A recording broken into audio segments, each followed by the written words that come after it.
Bueno, formalmente, muy buenas tardes a todas, a todos. Muchas gracias por haber aceptado la invitación para acompañar esta jornada de trabajo en el marco de la Semana UNIPE virtual y que en el transcurso de la misma hemos tenido la oportunidad de analizar, reflexionar, debatir sobre aquellos temas en donde la educación, los derechos, la vida cotidiana, las circunstancias, la complejidad de los contextos han estado presentes en distintas temáticas. En temáticas que en general son objeto de un interés público, de un interés de los profesionales de la educación y de los que trabajan conectados con la educación, de una oportunidad en donde lo virtual nos permite acercar a quienes están cerca geográficamente y quienes están lejos geográficamente de la sede metropolitana de la Universidad Pedagógica Nacional. Pero también acercar debates sobre algunas situaciones que son muy explícitas en nuestras realidades comunicacionales o en el quehacer profesional o en la vida institucional. Pero también, llamémosle cierto atrevimiento de incorporar aquellos debates, aquellos análisis que aún en su condición extremadamente dolorosa implica parte de escenarios en los que está comprometida la adolescencia. Y esta invitación a ingresar en las zonas de mayor complejidad necesita de profundo respeto, de profunda seriedad en el análisis, de una mirada ética, de una mirada que no sobrevuela el dolor, sino que comprende el dolor que rodea cuando se trata de adolescentes que optan por las extremas situaciones respecto de la vida y que por lo tanto el suicidio se asocia a su realidad. Los registros abren ciertas campanas de alarma, pero más allá de los registros que es necesario considerarlos, detenernos en su evolución, en una evolución que no pareciera descender, ni siquiera mesetarse, que tiene aspectos ascendentes, que atraviesa distintos sectores sociales, distintas realidades, que compromete a las instituciones públicas, pero también profundamente a la sociedad. Y en el interior de la sociedad, a las familias. Y en el interior de las familias, a los vínculos que allí se generan. Entonces, haber incorporado en este último día de debate el análisis sobre el suicidio adolescente y las estrategias de prevención es una señal de apostar a la vida y a la salud. Es una señal de que el campo de la educación no se aleja de esta problemática, sino que procura acercamientos. Y acercamientos con carácter de proteger la vida, de alejar las circunstancias que rodean las ideas, de poner fin a la vida. Y también hemos ido en la búsqueda de aquellas reacciones que en el interior de las propias sociedades que sufren dramáticamente la experiencia del suicidio adolescente, cómo los propios adolescentes han encontrado capacidad de unirse para generar vida detrás de la pérdida. Y en lugar de que Tadeo sea solo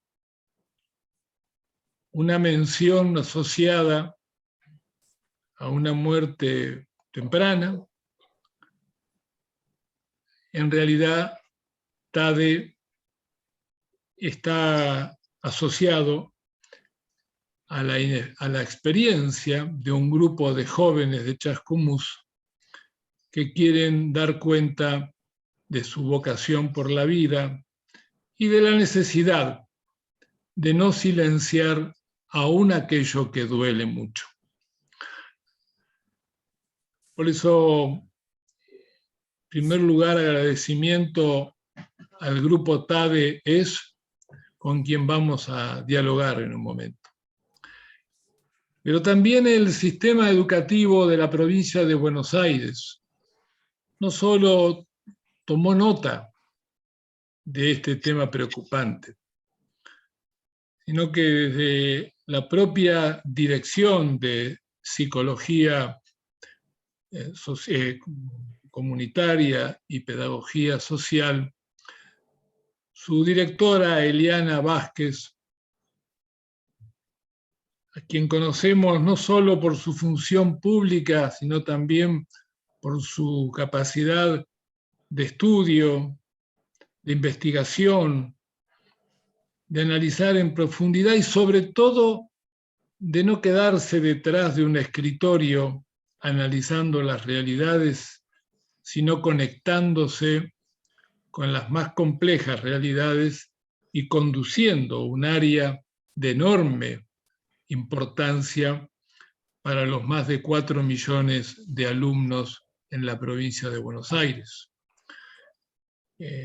Contar con Eliana en este encuentro es tal vez contar con la persona que mejor se ha posicionado para pensar el tema y para transmitir también orientaciones que desde el Estado es posible generar capacidad de prevención.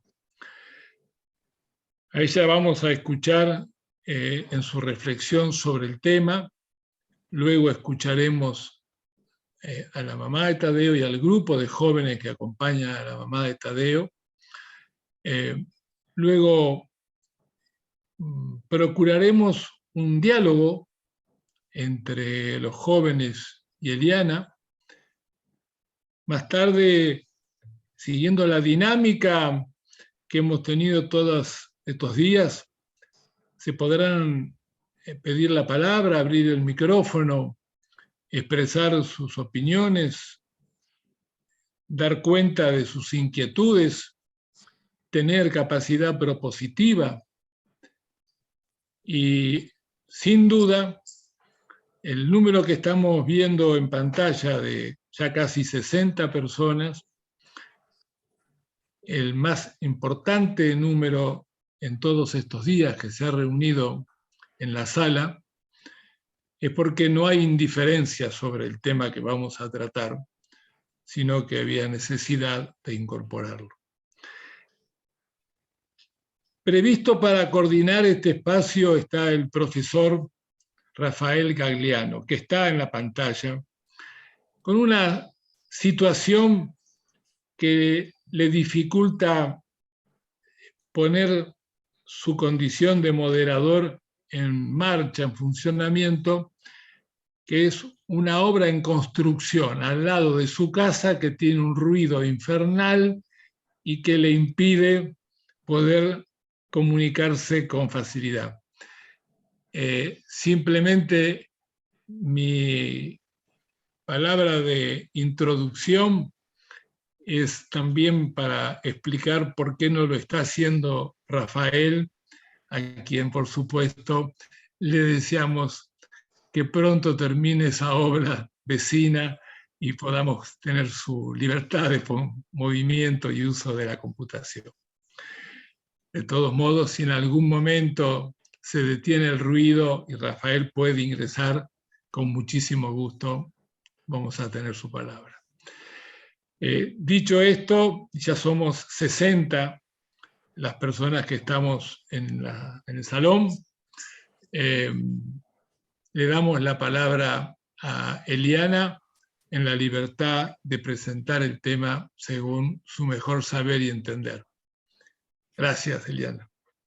No, muchas gracias, Norberto. Soy una agradecida a la UNIPE, a vos, a Rafael, a Melanie, con quien hemos intercambiado tanto en estos días, por esta invitación. Agradecerle a todas las personas que se tomaron el tiempo para intercambiar y para reflexionar sobre este tema. Es un gusto poder estar con el grupo TADES, seguramente de escucharlas, de escucharlos. Nos llevaremos muchísimas cosas para pensar y muchísimas cosas para hacer desde el sistema educativo, así que estoy muy, muy expectante de poder escucharlas y escucharlos a ellos, sobre un tema que es un tema muy complejo, que es un tema muy, muy costoso para todas las educadoras, para todos los educadores, para la comunidad educativa, para la sociedad, es un tema muy costoso, y como dice el nombre del taller, tan necesario de poner en discusión en un espacio como este, ¿no? Yo quiero empezar diciendo que la muerte de un estudiante es el escenario escolar más doloroso y más temido por las docentes y por los docentes. Las circunstancias se vuelven aún más penosas cuando es el propio sujeto el que toma la decisión de quitarse la vida, ¿no? A nosotras y a nosotros se nos prepara y nos formamos para imaginar, para pensar con ellas y con ellos el presente y el futuro, y nuestros objetivos están centrados en la continuidad de los estudios, en la preparación para el mundo del trabajo, por ejemplo. Por eso cuando la muerte irrumpe, la dimensión del dolor, angustia y paraliza muchas veces también a las escuelas, y se convierte en una de las situaciones más complejas de afrontar. La Dirección General de Cultura y Educación trabajó en los últimos años en la producción de documentos, justamente por la importancia que tiene que las y los docentes hablemos sobre el tema, que podamos, a partir de la discusión y la reflexión, agudizar la mirada y la escucha para poder detectar, para poder anticipar ciertas situaciones y dar las mejores respuestas que podamos dar. También es importante decir y compartir que desde el año 2020, como Dirección General, en nuestro caso desde la Dirección de Psicología, participamos de la mesa provincial que aborda el tema de suicidio de niñas, niños y adolescentes, y es una mesa coordinada por Salud Mental, por la Subsecretaría de Salud Mental, y que la integra, por supuesto, Salud, Educación, Desarrollo de la Comunidad, Niñez, entre otros organismos, y también es importante decir que en algunas circunstancias tiene armados similares de carácter distrital, o sea, hay mesas de abordaje del suicidio adolescente que se están conformando también en algunos distritos de la provincia. La verdad es que yo mencionaba algunos documentos que quiero solamente nombrarlos, porque por ahí si hay docentes que no los conocen, está bueno que sepan que la Dirección General viene trabajando en la producción de materiales para poder poner este tema en discusión. Uno se llama Las políticas de cuidado en la escuela, aportes para trabajar la problemática del suicidio e intento de suicidio en la escuela, es del año 2017. Otro es la comunicación conjunta, uno del 2012, que seguramente Todas y todos la conocemos, es la guía de orientación para la intervención en situaciones de conflicto y de vulneración de derechos en el escenario escolar. Hubieron otros documentos también, pero no quiero dejar de mencionar la Comunicación 3 del 2020, que fue una guía de actuación para los cuidados integrales ante situaciones complejas y de vulneración de derechos, que fue necesario compartir en el marco del aislamiento social preventivo y obligatorio. Verdaderamente fue un tiempo que nos instó a pensar cómo, a pesar del aislamiento, las escuelas tenían que seguir acompañando en situaciones como son los suicidios y los intentos de suicidio, ¿no? Y por supuesto también muchas otras. Como soy docente, yo quisiera empezar con una cita literaria. En ocasiones la literatura pone el horror en palabras, se atreve a decir lo inimaginable o sirve también para expresar emociones, ¿no? Esta cita dice lo siguiente: el doctor Armorson le cosió los cortes de las muñecas y a los 5 minutos de la transfusión la declaró fuera de peligro. Tras acariciarle la barbilla le dijo: ¿qué haces aquí, guapa, si todavía no tienes edad para saber lo mala que es la vida?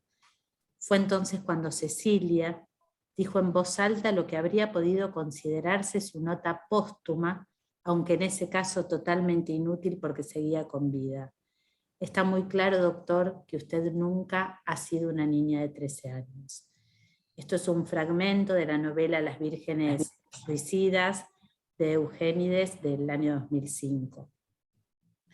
Elegí esta cita porque recupera una dimensión que no debiera soslayarse y que debiera recuperarse en las intervenciones, que es la dimensión enigmática que Freud le otorga al suicidio, ¿no? A la complejidad del suicidio hay que añadirle el hecho de que en muchas ocasiones ocurre en la adolescencia y en la juventud.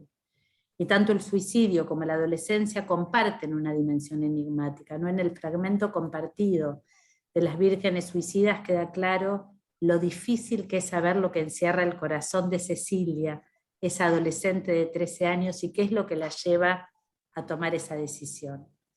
El suicidio es un misterio cuyas causas o motivaciones son un enigma que se lleva a aquel o aquella que consumó el acto suicida, ¿no? Y esto me parece muy importante resaltarlo porque muchas veces en las intervenciones se suele invertir mucho tiempo intentando dilucidar las causas del suicidio.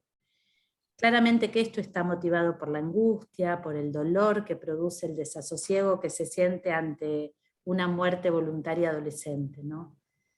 Pero entendemos que hay que evitar que la intervención educativa, yo estoy hablando desde el sistema educativo, se centre en la búsqueda de respuestas a los interrogantes que la propia situación genera, ¿no?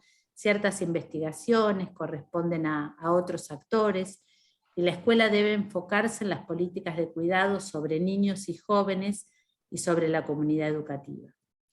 Entonces, recuperar la dimensión enigmática del suicidio me parece primordial como un primer punto. Además, si algo sabemos del suicidio es que es un fenómeno complejo, que es un fenómeno multicausal, en el cual pueden intervenir factores psicológicos, sociales, culturales, familiares, entre tantos otros, ¿no? El adolescente no se suicida por una sola causa, porque la o lo dejó el novio, la novia, o porque le fue mal en el examen, sino seguramente hay múltiples causas que hablan de un camino existencial de sufrimiento. Por ello nos parece importante no buscar chivos expiatorios ni culpables, y saber esto también alivia el dolor y la angustia, ¿no? Fundamentalmente a la institución educativa respecto de lo que se pudo haber hecho. La verdad es que para lo único que nos deben servir los rumores que circulan sobre las causas del suicidio es para observar con qué personas, con qué grupos hay que focalizar la política de cuidado, ¿no? Es decir, por ejemplo, si se dice que el adolescente se suicidó porque lo dejó la novia, bueno, ahí hay que focalizar la política de cuidado sobre esa chica que además del sufrimiento de la pérdida del ser querido tiene el peso de ser nombrada como la culpable con todo lo que ello genera. Frente al suicidio, la escuela no debe ni puede estar sola, ¿no? Y esta es la segunda cuestión que fuertemente quiero plantear. Se debe trabajar en red y comunitariamente con diferentes sectores que hacen a la salud mental. Por supuesto que pensamos en el sector salud, pero también pensamos en las familias, en las organizaciones comunitarias, en los servicios locales, entre otros. Se hace necesario abordar los temas y las situaciones que se expresan en la escuela, algunas de ellas vinculadas con la salud y con la salud mental de manera dialógica, comunitaria e interdisciplinaria, justamente para poder problematizar y construir objetos de análisis e intervenciones corresponsables que expresen la síntesis de los aportes de otros y nuevos saberes, ¿no? Para pensar y trabajar con las y los estudiantes y los equipos docentes de las escuelas secundarias, también de las escuelas primarias. La conciencia de los límites, ¿no? En contraposición a la omnipotencia y a las respuestas unívocas, esto de pensar que desde las escuelas todo lo podemos solos, sumada a los diálogos con las improntas comunitarias en el marco de la interdisciplina, claramente promueve la construcción de criterios cada vez más adecuados y pautas de acción para cuidar y ser cuidados, ¿no? Es importante fundar abordajes e intervenciones comunitarias e interdisciplinarias teniendo claro que no hay recetas, sino que cada intervención es única, es situada, aunque claramente la escuela sí debe tener definidos lineamientos de trabajo y puntos de partida teórico-metodológicos para la intervención. La verdad que nosotros sostenemos desde la Dirección de Psicología enfoques de trabajo, proponemos 2 enfoques para trabajar, 2 enfoques al menos, para trabajar las situaciones de suicidio y de intento de suicidio. El primero es el de la prevención inespecífica y el segundo es el de las políticas de cuidado. La prevención inespecífica se traduce en un conjunto de acciones que se espera tengan un impacto positivo sobre ciertas problemáticas y situaciones riesgosas para los estudiantes, tales como el consumo problemático de sustancias, los intentos de suicidio, las lesiones autoinfligidas, los accidentes reiterados, entre otros, abriendo a la posibilidad de articular acciones anticipatorias aún sin estar destinadas específicamente al problema del suicidio, ¿no? Y de allí justamente lo inespecífico. Hacer de la escuela un ámbito democrático, habitable, esperanzador, amoroso, inclusivo, y donde los jóvenes encuentran espacios para expresarse, para pensar su futuro en común y aprendizajes significativos para su vida, son acciones de prevención inespecífica.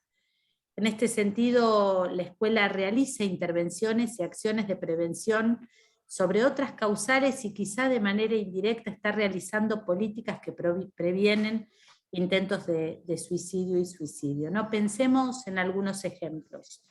La escuela promueve la enseñanza y el aprendizaje de la ESI, de la educación sexual integral. De esa manera previene abusos, situaciones de violencia en los noviazgos, y de manera indirecta o inespecífica, claramente también trabaja e interviene sobre los intentos de suicidio. O los equipos de orientación escolar intervienen en red en una situación de abuso o de relación violenta en noviazgo e indirectamente están realizando prevención inespecífica sobre múltiples riesgos y entre ellos los intentos de suicidio. Cuando enseñamos educación vial o se interviene en una situación de consumo problemático de sustancias, sucede lo mismo. Pensemos, por ejemplo, ¿no? Las escuelas en general, de manera comunitaria, frecuentemente con el protagonismo de los equipos de orientación escolar, interviene sobre situaciones de vulnerabilidad educativa como puede ser el ausentismo.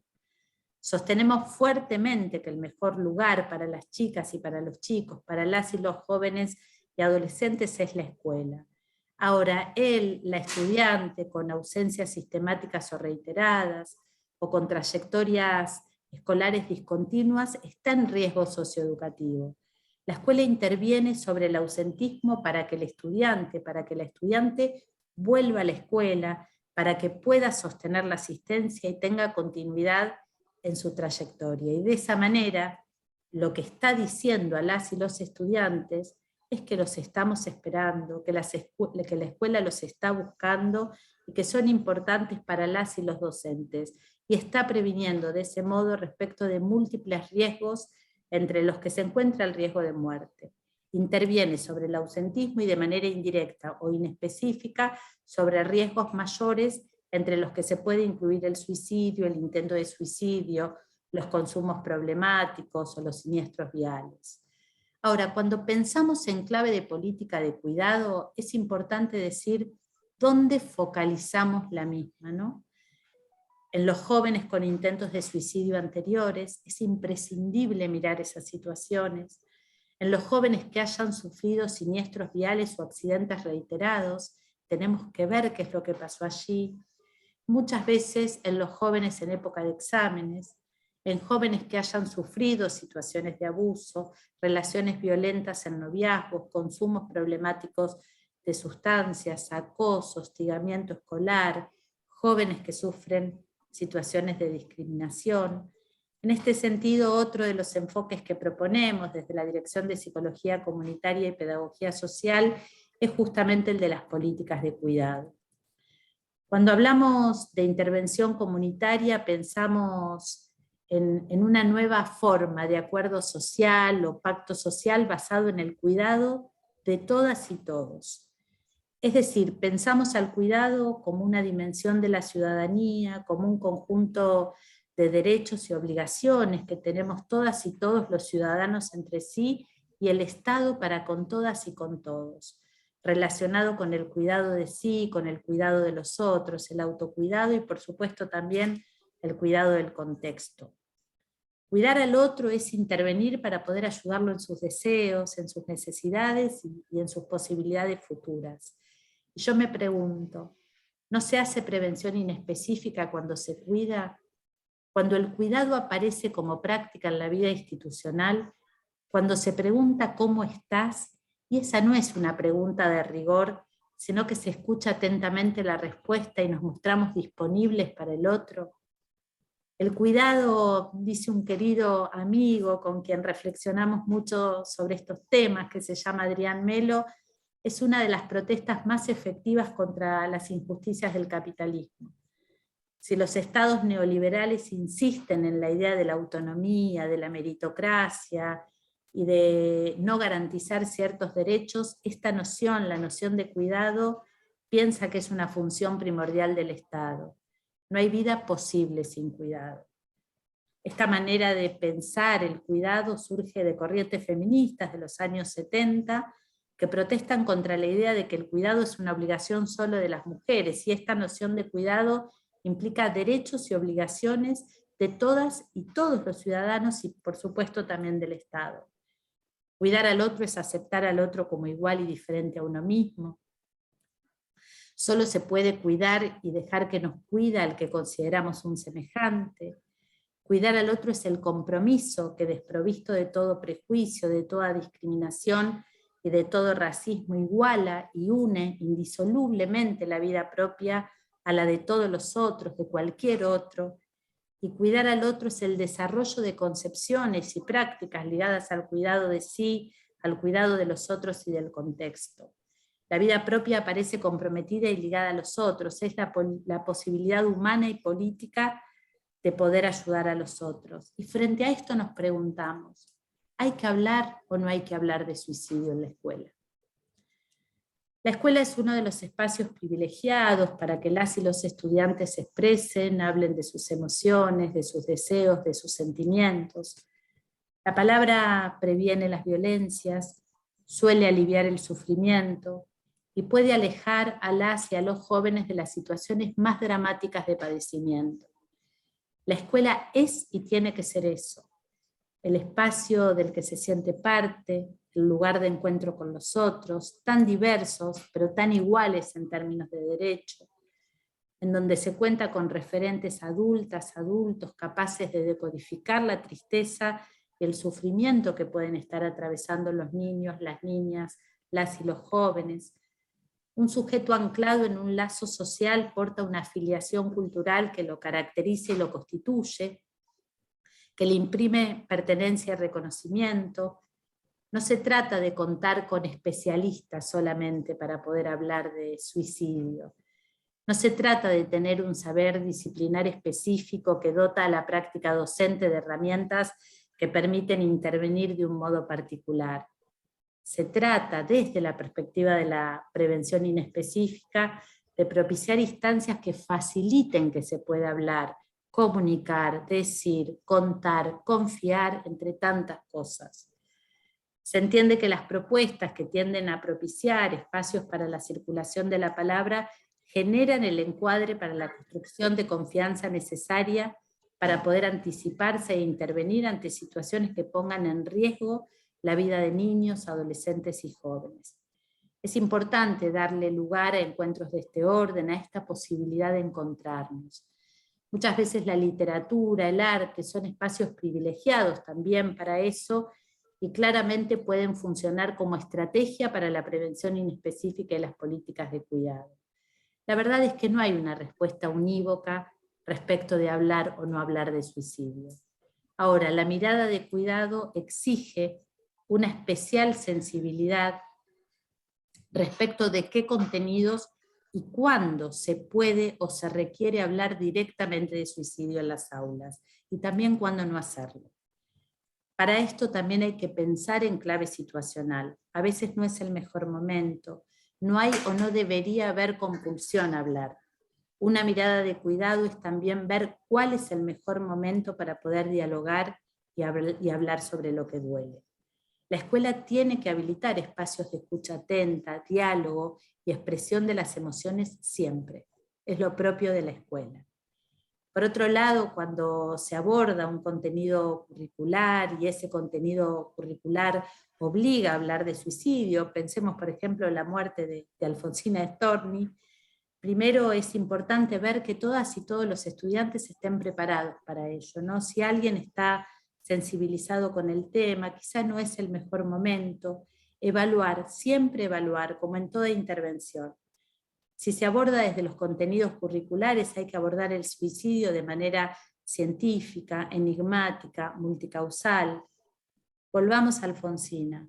Alfonsina no se suicidó por un amor, como se suele decir, o fue una loca romántica que un día materializó sus ideas poéticas.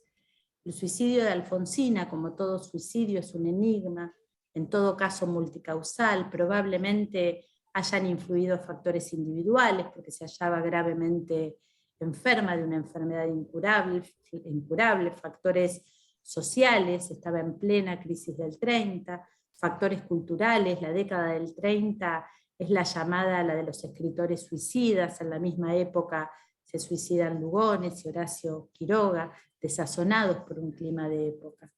En todo caso, entendemos que el suicidio nunca debe ser abordado de manera romántica o épica. Para terminar, quisiera decir que uno de los principales problemas de las sociedades contemporáneas es la pérdida de la potenciación que tenía la experiencia comunitaria. Se ha perdido ese espacio de interacción social que permitía pensar hechos dramáticos como expresión o manifestación de una sociedad comunitaria y que requería de una intervención comunitaria. También las situaciones dolorosas eran percibidas como comunitarias. Por citar solo un aspecto, la muerte era una pérdida y provocaba una situación de duelo en toda la comunidad.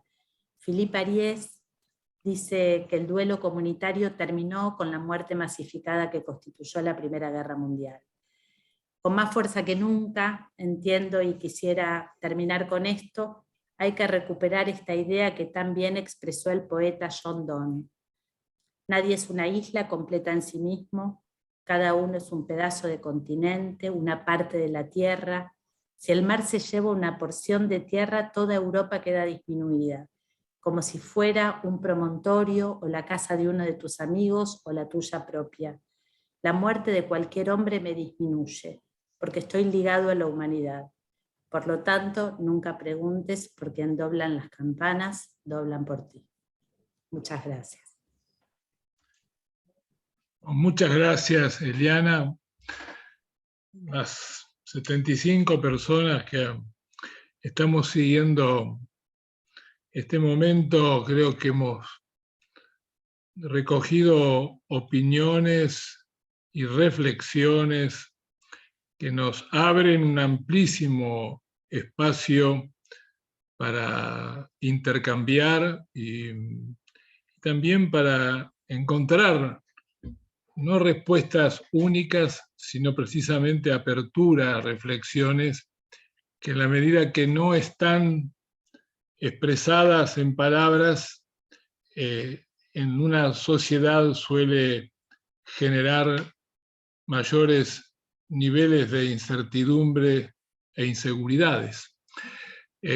Has planteado en torno a la muerte voluntaria adolescente este espacio de la prevención inespecífica y las políticas de cuidado y la escuela mirado en perspectiva de red.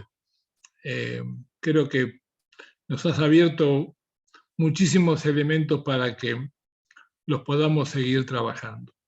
No sé si, Rafael, estás en condiciones de dar continuidad, si no, vos me decís.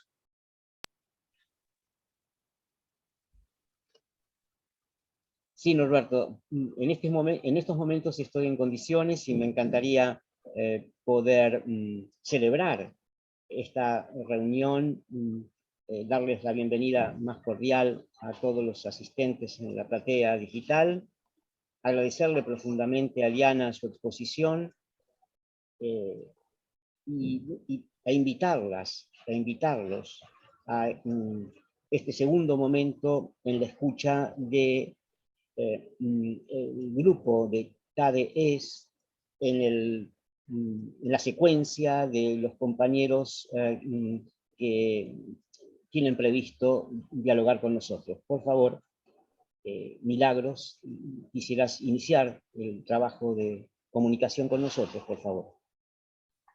Bueno, buenas tardes a todos.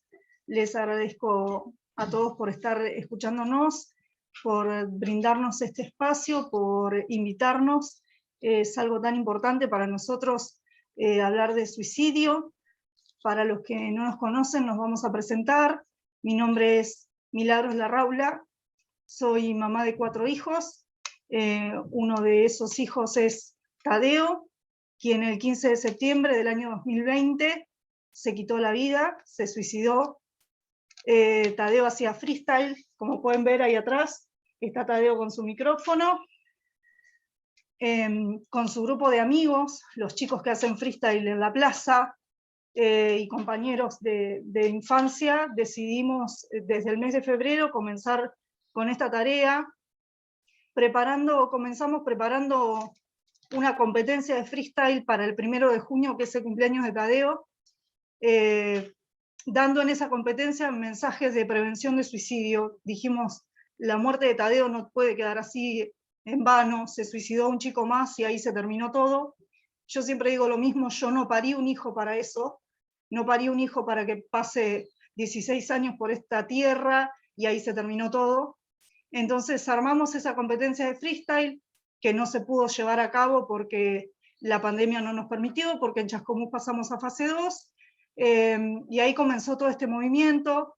Ese evento lo tuvimos en septiembre para el Día de la Prevención Mundial del Suicidio, que para nosotros fue muy importante porque el 10 de septiembre del año 2021, que era nuestro primer septiembre amarillo, se reglamentó la ley de prevención de suicidio, que eso fue algo grandioso, porque nosotros teníamos pautado con el equipo del Centro de Día y Salud Mental de la ciudad de Chascomús, quienes nos venían acompañando desde que fallece Tadeo, primero como pacientes, digamos, haciéndonos el acompañamiento, y luego ya invitándonos a participar en TADES. En este participar en TADES, contarles cómo surgió. Yo hablo abiertamente de todo, acá no hay tabú, como creo que debe ser, y a eso apuntamos como grupo. Cuando fallece Tadeo y vi un montón de tierra desparramada en el lugar donde descansan sus restos, y una chapa con un nombre mal puesto, dije, eso no es mi hijo, Tadeo no es eso. Tadeo es el fútbol que practicaba, es el freestyle, es el compañerismo, el buen amigo, Tadeo es la libertad. Entonces dije, Tadeo sigue siendo, sigue estando de una manera diferente, él solamente dejó el cuerpo, pero creemos que sigue estando acompañándonos a todos nosotros. Entonces de esa manera nació TADES. También presentamos un proyecto en el Consejo Deliberante que fue votado por unanimidad, y ese proyecto quedó declarado el 1 de junio, que es el día del cumpleaños de Tadeo, el día de la concientización y prevención del suicidio adolescente en Chascomús. Es un logro muy importante, para nosotros es algo realmente muy grande, porque creemos que cada 1 de junio se va a poder visibilizar a los adolescentes, que es lo que buscamos, que los adolescentes sean escuchados, que sean visibilizados, que puedan expresarse ese día, como siempre les pedimos, se expresen de la manera que sea, a través del arte, como Tadeo lo hacía con el freestyle, como lo hacen sus amigos, pintando, cantando, que se expresen, que griten. Siempre les digo lo mismo, que no se callen, ese es el mensaje que llevamos nosotros siempre a donde vamos, que no se callen y que sepan que no están solos. Tienen que saber que siempre va a haber alguien que les va a poder tender una mano, y decidimos hacer esto porque justamente hubiese querido que hubiese habido alguien que le pudiera decir a Tadeo, Tadeo, dale, contame, no estás solo, y que él pudiese haber encontrado, como tantos chicos se encuentran hoy en TADES, un lugar para poder expresarse. Lo hacen a través de las redes sociales, que tan importantes son hoy en día. Nosotros utilizamos mucho el Facebook, el Instagram. Ellos se conectan, ahí nos cuentan las situaciones por las que atraviesan, nos hablan directamente de suicidio, me escriben y me dicen, yo me quiero suicidar, yo no merezco vivir, realmente escriben duramente lo que les pasa, y después de ahí lo que se hace es darle intervención al área que corresponda, en la parte de psicología y psiquiatría, en el Centro de Salud Mental y Consumos Problemáticos de Chascomús, que siempre soy la que estoy ahí con los turnos o brindándoles el teléfono y ellos lo sacan, y después las áreas que correspondan, como el servicio local, el servicio de adolescencia, el área que corresponda, porque como yo siempre digo, yo soy una mamá, nada más que una mamá que no quiere que esto vuelva a pasar. Yo no quiero que ningún adolescente vuelva a tomar la decisión que tomó Tadeo, pero también tenemos otra función, que es la de acompañar a los papás que sus hijos decidieron suicidarse, que ellos sepan que pueden vivir dignamente después de la muerte de un hijo. Como yo siempre digo, Tadeo no es mi verdugo, siempre dije lo mismo, Tadeo no es mi verdugo, que esos papás puedan saber que ese hijo no es el verdugo, porque más de una vez te dicen cuando un hijo se suicida, ay, ¿por qué te hizo eso? No merecías que te hagan eso, me han dicho a mí. Y yo siempre digo lo mismo, no, yo respeto a mi hijo, tomó una decisión lamentable, pero lo respeto, para mí mi hijo no es mi verdugo, yo sigo caminando, me levanto cada día, trabajo, estoy en la crianza de los demás hijos que me quedaron, y creo que tiene que haber un para qué. Yo no le pregunté a mi hijo por qué, porque ya está, mi hijo no va a volver físicamente, sino que tiene que haber un para qué. Creo que en la vida las cosas nos pasan y es para algo, esto tiene que servir, y si mi meta es en la vida poder ayudar a otros adolescentes o a otros padres a que puedan seguir adelante, creo que es lo mejor que podemos hacer. Nosotros decidimos hundirnos totalmente en el amor, y cada vez que entramos a algún lugar siempre decimos lo mismo, primero ingresa el amor y atrás venimos nosotros, porque esto sin amor no se puede. Y otra de las tareas que llevamos a cabo siempre es el hecho de dignificar a nuestros hijos. Nuestros hijos, los suicidas siempre son llamados cobardes, egoístas, todo el mundo los llama egoístas y cobardes. Y siempre digo lo mismo, mi hijo no es ningún cobarde, mi hijo no es ningún egoísta, Mi hijo no se levantó un día y dijo, ay, a ver cómo le jodo la vida a mi mamá, a ver cómo le jodo la vida a mis hermanos y a mis amigos. No, mi hijo no es egoísta, ni cobarde, ni ninguno de los hijos que están del otro lado con Tadeo. Simplemente fueron víctimas de una situación o de varias situaciones, de un sufrimiento, como siempre decimos, no solamente las personas con enfermedades mentales se suicidan, y pasa sí, algunos sí y otros no, porque como siempre decimos, sufrimos todos. Desde que nacemos y nacemos llorando, sufrimos todos. Entonces cualquiera, hoy en día cualquiera puede ser víctima de suicidio. Entonces siempre voy por ahí con esta bandera de decir, no es mi verdugo mi hijo, no son verdugos nuestros hijos, no son verdugos de los padres, de los hermanos, de los amigos, tampoco son héroes. Yo siempre digo lo mismo cuando vamos a los colegios y damos una charla, esas banderas que ustedes ven acá atrás, también llevamos remeras, y siempre les dejo este mensaje a los chicos en los colegios. Ustedes no piensen que porque yo voy con esta remera, con esta bandera, con la foto de mi hijo se convierte en héroe.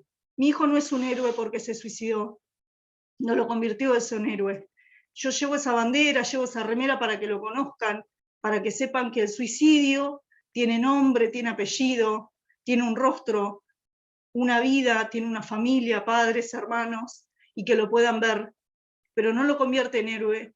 Y tampoco crean que todas las madres o padres de hijos suicidas pueden levantarse como me levanto yo cada día y salir a trabajar y hacer una tarea pensando en los demás. Por lo general, los papás de hijos suicidas les cuesta muchísimo levantarse cada día, les cuesta seguir adelante porque la culpa es algo tremendo en estos casos.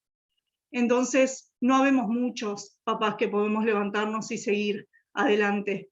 Por eso llevamos esa bandera y siempre aclarando esto, no es un héroe Tadeo, no lo es. Tampoco es verdugo, tampoco es cobarde ni egoísta.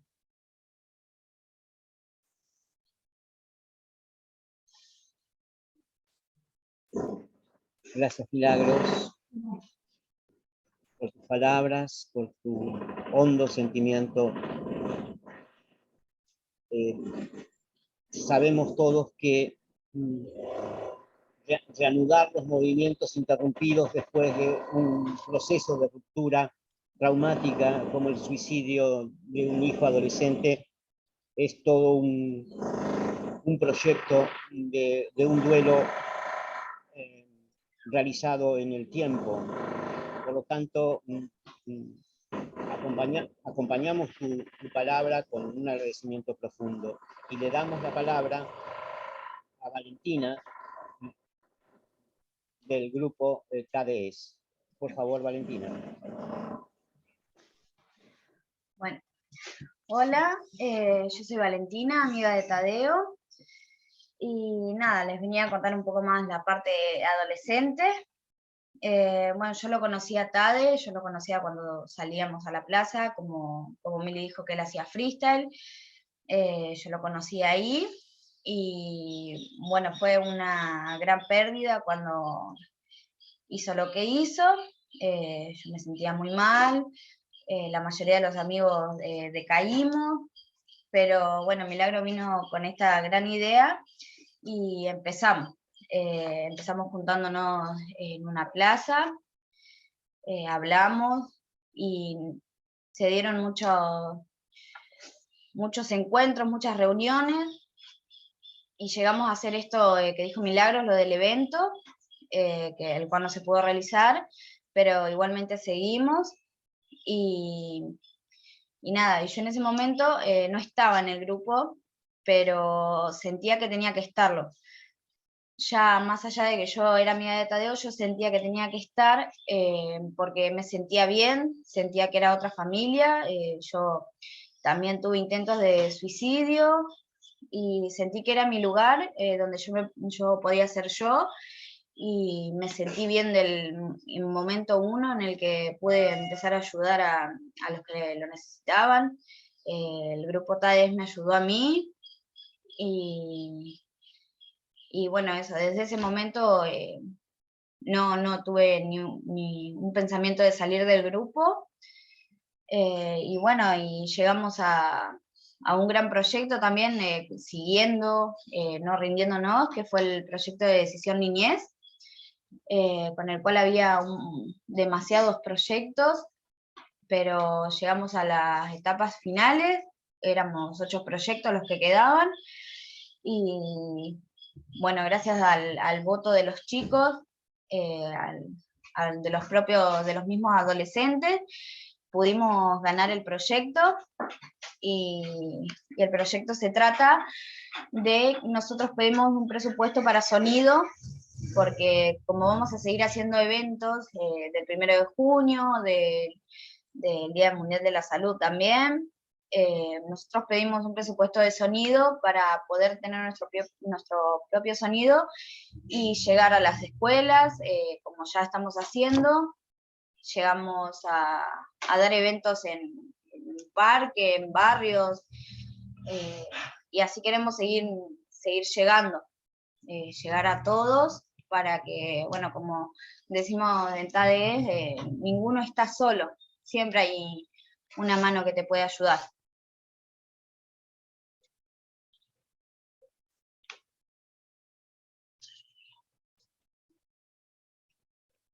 Creo Perdón, que está Rafael, silenciado. está silenciado. Le agradecía muchísimo a Valentina su exposición, la palabra afectivizada por el trabajo en un grupo que se sostiene y que sostiene a otros. Así que, bueno, alegría infinita de escucharla. No sé si está allí también Isaac o Bautista para continuar con nuestra conversación. Muy buenas tardes a todos. Nada, yo iba a contar un poquito de lo que hacía Tadeo, ¿no? ¿Nos decís tu nombre, Con por favor? Tadeo fuimos muy amigos, hermanos, de otra madre, por así decirlo. Compartimos muchas cosas juntos y compartíamos exactamente 2 pasiones, que es el freestyle y el fútbol, que lo pudimos compartir juntos, ¿verdad? Bueno, quiero explicar un poquito lo que sería lo que hacía Tade de freestyle, porque el fútbol ya lo conocemos todos, ya sabemos cómo se juega. Nada, bueno, por ahí conocen lo que es la payada, cuando payan. Bueno, es hacer rimas así, pero sobre distinta base. No sé si se llega a entender un poco lo que a dónde voy llegando. Sí, bueno. Es una base de hip hop, género muy conocido, hip hop. Nada, donde vas soltando rimas así, expresándote lo que te sale en el momento, improvisando, cosas así. Y lo que él también hacía era batallas que es exactamente lo mismo, pero tratando de ganarle al otro tratando de ganar para no decir atacar. Porque después de esa compa, de esa batalla, queda todo más que bien, dame un abrazo, un saludito, compa, la rompiste. Nada, eso. Contarle un poquito de lo que hacía Tade, y nada, yo personalmente lo que tengo que decir de él, fue un hermano incondicional, una persona muy humilde, muy respetuosa, y nada, eso. Los mejores recuerdos para él, con él, digo, y nada, y eso. Gracias, muchísimas gracias, Isaac. Siempre es hermoso escuchar aquello que nos vincula por el juego, por el compromiso lúdico, la fascinación del cuerpo en movimiento. Y bueno, qué mejor que escucharte en esa revinculación con Tadeo. No sé si Bautista está también allí, o Bautista no está. No, Bautista no pudo llegar. Perfecto. Lo que sí abrimos ahora es, si cabe, nos encantaría escucharla a Eliana acerca de lo que tanto Milagros como Valentina, como Isaac dijeron en torno a su presentación. Eliana, por favor. Bueno, qué difícil. Yo quiero abrazar afectuosamente a Milagros y a los chicos porque ellos han podido generar proyecto y vida a partir de una situación tremendamente dolorosa. Entonces, cuando se pone en funcionamiento eso, y cuando esto que se pone en funcionamiento además es pensando en otras y en otros, no es ni más ni menos que lo que nosotros llamamos políticas de cuidado, ¿no? Y cuando decimos esto de cómo tenemos una obligación que es la que más nos humaniza, la que nos hace seres humanos, de tener la capacidad de cuidarnos y de cuidar a los otros y a las otras. Si bien hay un primer responsable del cuidado de todas y de todos, que es el Estado, tiene que ser así, a veces sucede, a veces no tanto, y tenemos que dar la pelea para que eso suceda.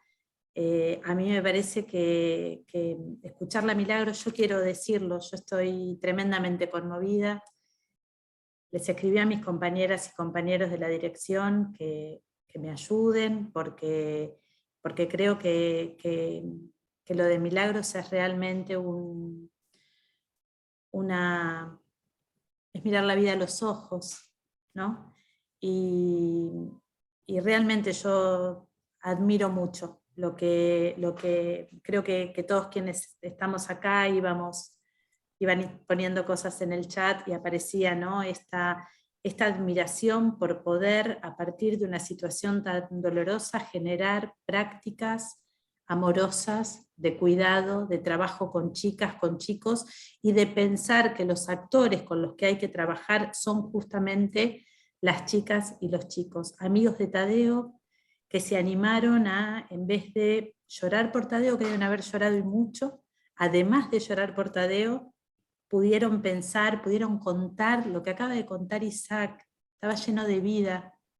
Él dijo lo que Tadeo hacía y dijo, no, de fútbol no vamos a hablar porque todos lo conocemos, yo lo veo con esos pelos blancos y rojos y digo, ojalá sea de Estudiantes, por ejemplo, ojalá sea de Estudiantes de La Plata, pero no sé, por ahí no lo es.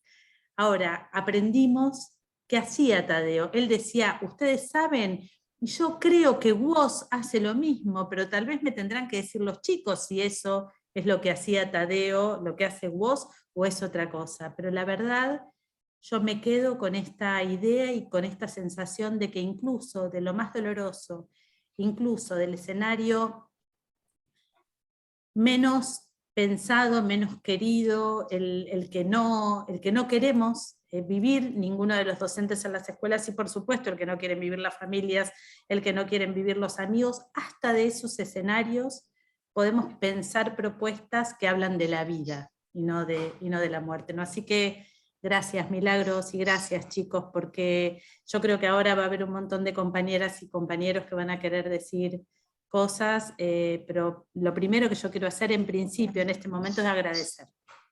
Bueno, yo quería pedir la palabra en algo que por ahí no terminé de contar, es con respecto a lo que decías vos, Eliana, de las charlas a los colegios.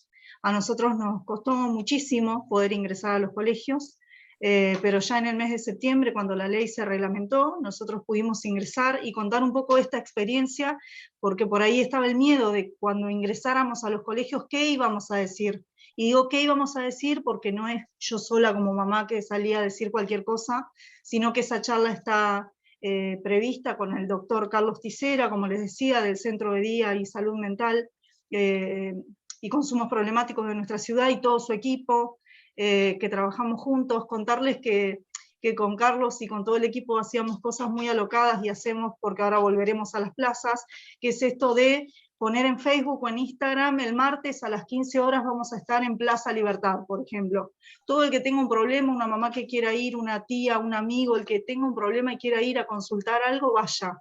Sacamos el médico, psiquiatra, el psicólogo, toda la gente de salud mental la sacamos del consultorio y nos vamos a una plaza Entonces cualquier persona puede llegar y es más fácil, se les hace más fácil que no ir y sacar un turno, porque hay que romper barreras para llegar a un centro de salud mental. Y cuando llegamos a esas charlas en los colegios, en una de nuestras actividades, siempre los chicos nos cuentan cómo están. Y eso está todo escrito en pilas y pilas de papeles que los chicos escriben, sin nombre, sin apellido, donde ellos se sueltan. Y esos jóvenes, muchos de los jóvenes de los colegios reciben ayuda después. Yo les saco el turno, porque también no se animan a sacar el turno, no se animan a llegar. Si tengo que ir a la casa a buscarlo, llevarlo, acompañarlo, hago lo que me hubiese gustado que hagan por Tadeo. Me hubiese encantado que alguien lo hubiese pasado a buscar, lo haya llevado. Entonces yo hago eso, porque no tengo el ojo puesto desde el dolor de que Tadeo no está físicamente. Tengo puesto el ojo desde el amor para que otros papás, perdón, no le pase lo mismo, y es que es inevitable esto, perdón.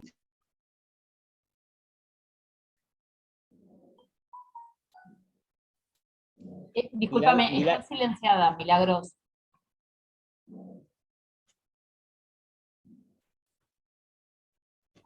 Milagros. Estaba silenciada recién. ¿Quieres decir algo más?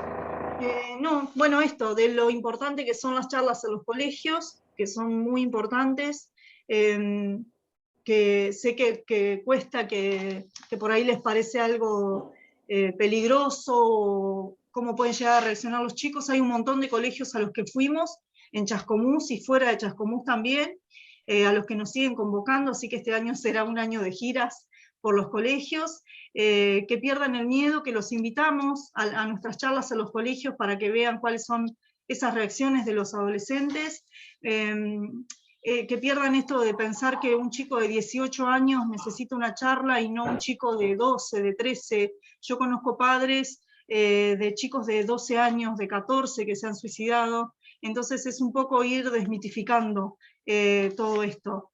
Entonces, es eso, desmitificar y hablar de suicidio, porque eso de lo que no se habla nos traga, no hablamos y sigue pasando. Yo puedo nombrar esa palabra, suicidio, la nombro, la digo, para que a otros no les pase. Los abrazo a todos, les doy las gracias a todos por convocarnos, de parte de todo el grupo de TADES, y sigamos desmitificando y rompiendo mitos. Lo que sí le podemos decir, que nos están pidiendo las redes sociales, que el Instagram es Tadeo_es, el Facebook es TADES, ahora lo vamos a escribir ahí con los chicos, y el canal de YouTube es TADES. Muchas gracias a todos. Y quieren que cuentes cómo te fue en la escuela. Hay preguntas en el chat que son por demás interesantes y que me gustaría que pudiesen entrar en circulación. Eliana dice, quisiera que luego me cuenten cómo les fue en la escuela. Mariana Baglieri dice, ¿cómo se puede abordar este tema con los adolescentes como padres? Es decir, allí hay dos preguntas bien interesantes, y si Milagros quiere responder, por favor, o los chicos. Ya te respondo. No puedo. Para. Ahí está. Perdón, ahí está. Le estaba desbloqueando el celular a los chicos. Bueno, el tema de los padres, ¿cómo lo abordamos? Es un tema por ahí difícil de hablar con los padres. Es más, es difícil que nos acompañen los adultos. A nosotros no nos acompañan adultos. Los únicos adultos que nos acompañan son, como dije, la gente del Centro de Salud Mental, que con ellos vamos a las charlas y todo. Es muy difícil para el adulto hablar de esto, nombrarlo, le cuesta un montón, más que a los chicos. Los chicos te hablan directamente, te escriben y te dicen abiertamente las cosas, son más abiertos, a los adultos nos cuesta más. Yo siempre les digo, me preguntan cómo haces para darte cuenta, evidentemente yo no me di cuenta, por supuesto que mi hijo se iba a suicidar, yo no me di cuenta, tampoco mi hijo habló de suicidio, nunca me habló de suicidio, no estaba en tratamiento psiquiátrico, no era depresivo, era un chico alegre, divertido, que siempre te hacía reír, y lo cuento para que sepan que ese chico que por ahí ustedes ven que se ríe y que parece que siempre está todo bien, puede llegar a ser que no, y se esconden detrás de esa sonrisa y esa alegría esconden otra cosa. Tadeo siempre trataba de que estuviera al lado de él se riera, siempre te hacía reír. Los chicos decían una vuelta cuando le preguntaban cómo era Tadeo, y vos lo veías venir a Tadeo, eran sus rulos y su risa, siempre. Nunca, jamás, nunca me hubiese imaginado que Tadeo se iba a suicidar. Y eso es para tener en cuenta los padres. No solamente el chico depresivo, el que tiene problemas, el que está con psicólogo, no, lamentablemente le pasa a cualquiera. El darse cuenta, por ejemplo, cuando ellos se encierran, y yo ahora hablo por lo que los chicos me dicen, los chicos mismos me han dicho que cuando ellos se encierran en su habitación, que pasa mucho en la adolescencia, ellos te cierran la puerta con llave, y una vez uno de los chicos me dijo, si yo me encierro con llave, yo quiero que mi mamá me patee la puerta y me la tire abajo. Yo necesito que mi mamá abra esa puerta. Entonces, para los padres ese mensaje, si él cierra la puerta con llave o te cierra la puerta, en realidad está queriendo que se la patees y que entres. Que más de una vez nosotros porque no se enojen o por cuidar su intimidad o por esperar que se les pase, nosotros los dejamos ahí o no, porque ya va a pensar, va a reflexionar, pateémosle la puerta.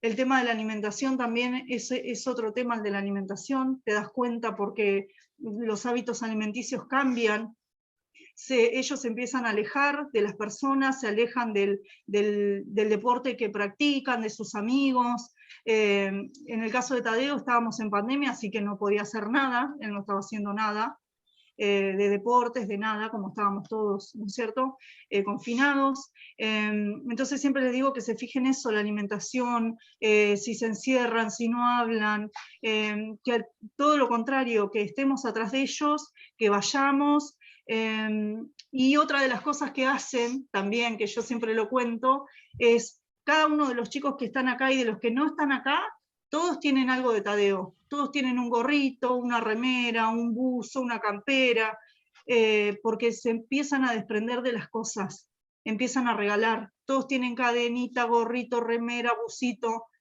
Entonces hay un montón de cosas para tener en cuenta, y algo que siempre les pido yo en las charlas, siempre les pido a los chicos, y les hablo del respeto, y ahí es cuando les hablo del bullying. El respeto es la base principal para mí en toda relación, siempre les digo lo mismo, y ahí entra, como decía hoy Eliana, las relaciones como novios, ahí tenemos los noviazgos, esos tóxicos, bueno, entra todo. En el suicidio tenemos que hablar de embarazo adolescente, de violencia de género, de todo tipo, de todo, porque vos escuchás papás de hijos suicidas y hay de todo. Entonces, siempre les digo lo mismo, la base, como respeto, el respeto es la base fundamental de toda relación. Respetémonos en los colegios, tanto los alumnos como los profesores a los alumnos, el respeto en la sociedad en sí, y así también vamos a poder terminar con algo tan tremendo que es el bullying, de lo que venimos hablando mucho en los colegios, y que vimos hace poco la muerte de este chiquito de 12 años, por el bullying que sufrió, y no es el único, lo hemos vivido también nosotros en Argentina.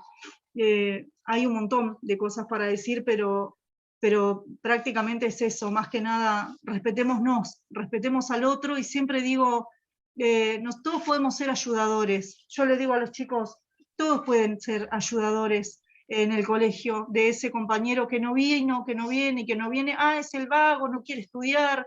No, fijémonos por qué no viene, qué es lo que hay atrás de ese compañero, y que él no sienta que si no viene, pasó un tren, no pasa nada. No, él no viene y es importante, por algo no está viniendo. Que el compañero que molesta, a mí me pasó en una charla de un colegio que yo llegué y había un chico que hizo por poco y se colgó del ventilador. Y a mí no me molestaba, porque yo sabía que algo le pasaba. Llamó de todas las maneras posibles la atención, masticaba chique, se sube arriba a la mesa, se ponía para acá, se ponía para allá. A ese chico le pasaba algo.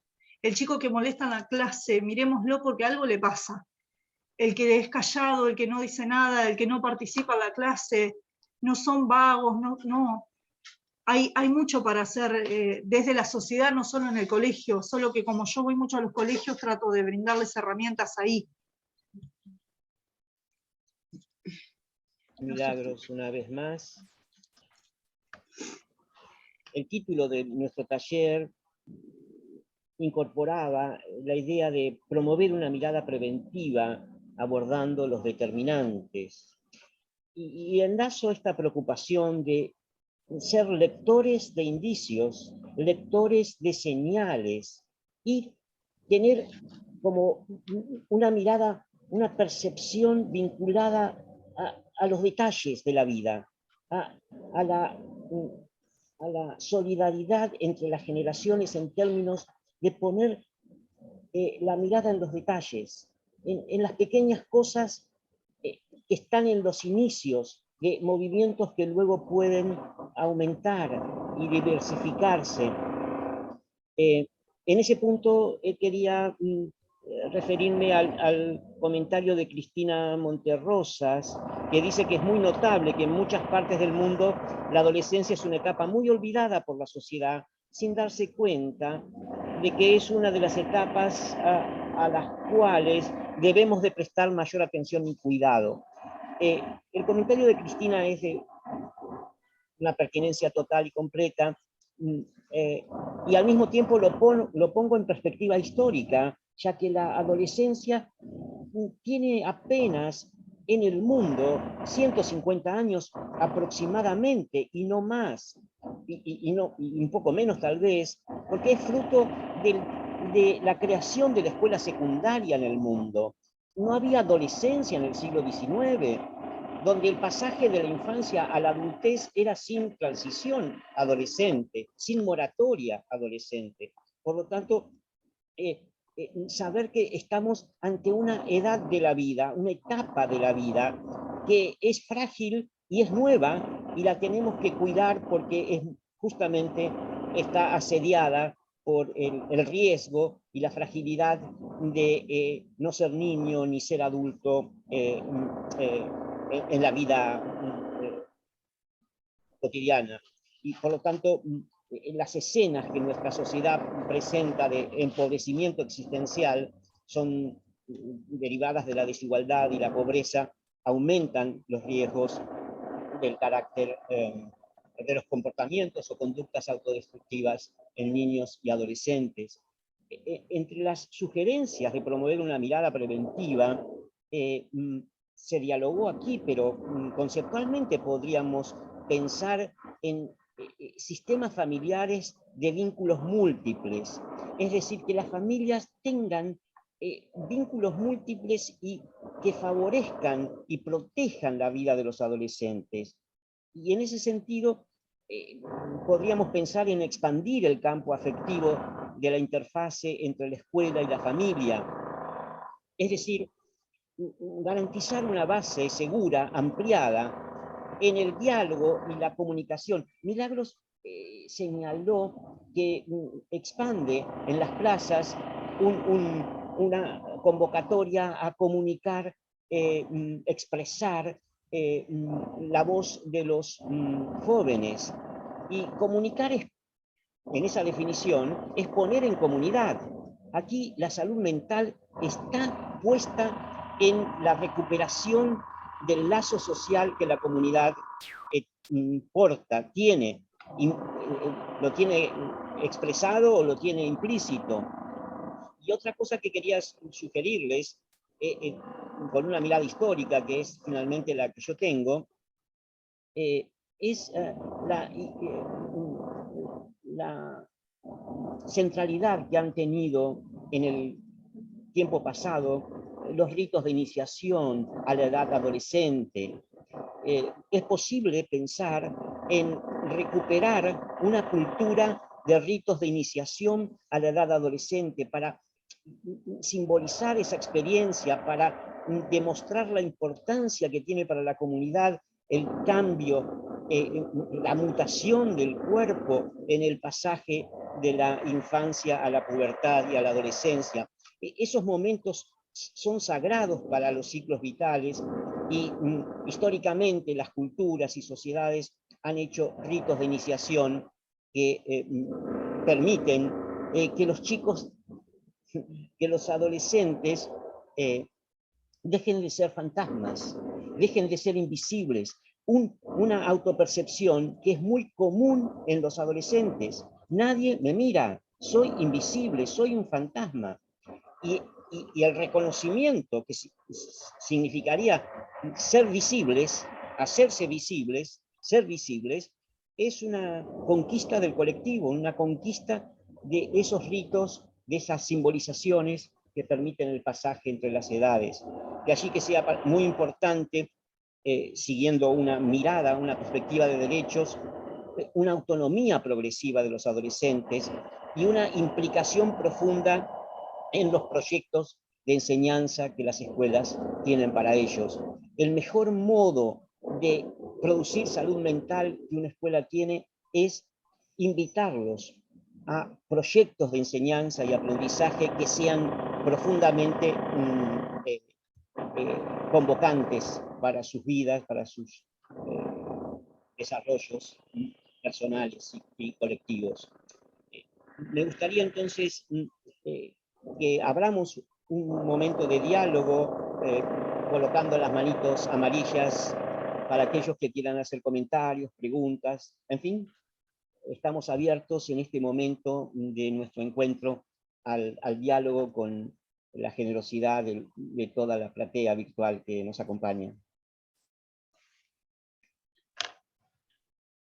Rafa, mientras se anota algún compañero o alguna compañera y levantan la manito y vamos dialogando, que eso está buenísimo.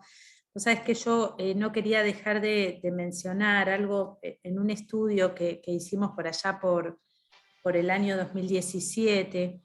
Una de las reflexiones que nosotros hacíamos, y la verdad que me fui a buscar los números, que son del año 2015, pero que a modo de ejemplo me parece que está bueno compartirlo.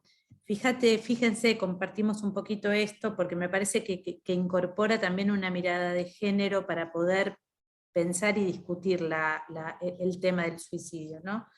En 2015 se registraron 438 casos de suicidios. 3 de cada 4 correspondían a varones. La tasa bueno, eso no importa. Entonces nosotros analizábamos, ¿no? el por qué, porque tiene que haber, tenemos que poder agudizar y empezar a buscar respuestas para intentar entender que de cada 4 personas, 3 sean varones, ¿no? Entonces, bueno, justamente lo vinculábamos con los modelos hegemónicos construidos socialmente, ¿no? Sobre la masculinidad y sobre, por supuesto, la feminidad, como unos y otros, y esto por supuesto atravesado por la perspectiva de género, ¿no? Como unos y otros podemos expresar el malestar, nos animamos a expresar el malestar, nos animamos a decir lo que nos duele, y esto claramente tiene que ver con estereotipos de género. Los varones se animan a contar lo que les pasa, a manifestar el sufrimiento, a llorar, como por ahí nos animamos las mujeres solo por una cuestión de mandato, no porque estemos sufriendo más o menos. Entonces me parece que este dato estaba bueno compartirlo, porque muchas veces es mucho más difícil pescar en esto que decía Milagros hoy. Yo no me di cuenta, Tadeo nunca me dijo esto, nunca me dijo, y probablemente haya sufrido muchísimo por alguna cuestión que no pudo comunicar, que no pudo transmitir, ¿no? Entonces, cómo es importante que también cuando hacemos lecturas sobre este tema las podamos atravesar con la perspectiva de género y el lugar que tienen los estereotipos de género también para poder manifestar o no lo que nos hace sufrir. Bien, con respecto a eso, lo que quería decir, que es una de las cosas que también le digo a los chicos en los colegios, yo para ir enfrente de todo les digo, recuerden algo que les voy a decir hoy, los hombres no lloran. Ustedes tienen que saber que los hombres no lloran, pero se suicidan de 3 a 5 veces más que las mujeres.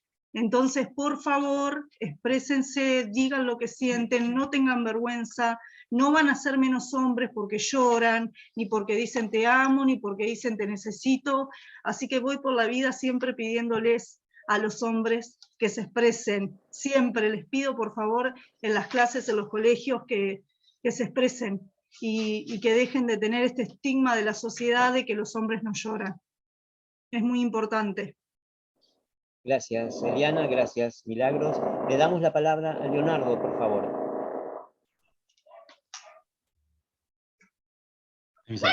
Buenas tardes. Bueno, mi nombre es Leonardo, soy director de una escuela secundaria, vivo en San Martín de los Andes, y aparte soy profesor de un instituto de formación docente, y hace muchísimos años que participo de una red de prevención de suicidios, así que me resonaban las palabras de Milagro mucho, pero ingresé tarde porque no tenía conectividad, pero tomé algunas cosas de lo que dijeron a lo último y que me parecen fundamentales a pocos días de empezar las clases. Acá empiezan las clases el miércoles que viene.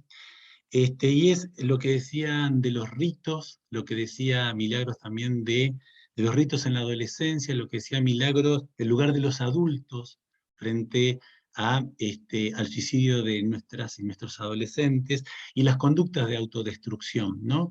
Y con esto me quiero referir al UPD, que es el nuevo rito que se inició hace muy poco tiempo y que tiene que ver con conducta de autodestrucción. El UPD es el festejo del último primer día de clase, que lo hacen los chicos de quinto y sexto año, para lo cual se emborrachan toda la noche, se drogan toda la noche, y así en esas condiciones, los que llegan en condiciones, van a la escuela, el primer día de clase, ¿no? Y tienen que ver con ritos, que tienen que ver también con este capitalismo salvaje, porque estos mismos ritos están organizados por las empresas, o sea, hay boliches que realmente organizan el día anterior a la escuela estos ritos donde los chicos realmente son prácticas de autodestrucción, porque evidentemente hay muchos que llegan a la escuela y otros sabemos que se descompensan en el camino y algunos mueren en accidentes de auto y demás, ¿no?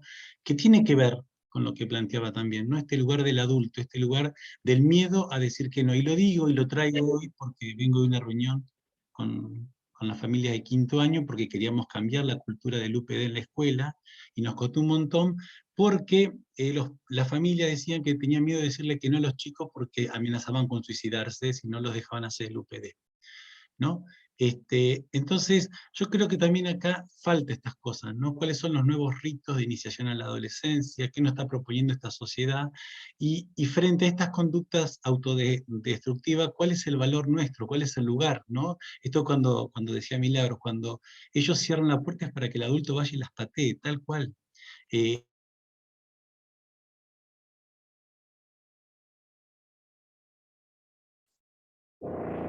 En el sistema educativo, y he pasado por suicidios y prevención de suicidios, no sé, centenares, ¿no? Que no me hubiera gustado pasar. Y me parece que acá también hay que hablar de la figura del adulto, ¿sí? ¿Cuál es el adulto frente a estos adolescentes, ¿no? Que nos están comunicando, porque el suicidio es un acto de comunicación, ¿sí? Nos están comunicando algo, se están dando su vida por algo, ¿no? A ver si podemos llegar a comunicarnos con estos adolescentes que tenemos una brecha generacional tan amplia, ¿no? Si podemos en algún momento llegar a generar una contracultura, ¿no? Y no dejar que sigan avanzando estos ritos nuevos, estas cosas nuevas, que lo único que quieren es la autodestrucción y el consumo. Nada más.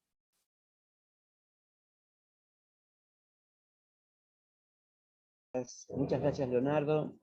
Hay un mensaje en el chat de Débora Alonso, que me gustaría que Débora, si fuera tan amable, lo pudiera socializar, compartir con nosotros, porque tiene muchas lecturas, muchas capas de lecturas, lo que señala, y bueno, la invito si está en la sala, Débora Alonso, que nos hables de este largo chat que nos invitaste a leer. Débora, ¿estás por Hola, allí? sí, buenas tardes. ¿Me escuchan bien? Sí, claro. Perfecto, tengo un problema en las cuerdas vocales. No, lo que yo comentaba es que siempre trato, desde mi lugar, soy profesora de lengua y literatura, abordar el tema, porque hace muchos años atrás, hace como 12, 13 años atrás, yo trabajaba en Buenos Aires y vino un estudiante con cortes en las venas, y lo recuerdo con mucho dolor porque nunca más supe nada de él. Y me dice, profe, me dice, ¿usted tiene vidrio? ¿Tiene espejo? No, le digo yo, ¿para qué vos querés un espejo? Y se levanta las mangas y me muestra que se había intentado cortar las venas. Bueno, yo dialogué con él, lo convencí, fuimos al equipo de orientación, se llamaba Gabinete por aquel entonces, y a partir de ahí nunca más volví al colegio, nunca más supe de él. Yo me acerco al equipo y pregunto, y me dice, ¿usted no tiene hijos? Sí, le digo, yo soy mamá. Entonces no se preocupe porque usted no es la mamá de él. A partir de ahí yo empecé a trabajar con muchísimo diálogo con los jóvenes, a mirarlos, a escucharlos. Mi clase nunca empieza con mi clase, sino que empieza sabiendo cómo están, cómo se sienten, cómo vinieron al colegio. Y toco una obra literaria viejita, quizás para algunos ya debe ser desactualizada, que se llama Prohibido suicidarse en primavera, y que tiene que ver con la vida, ¿no?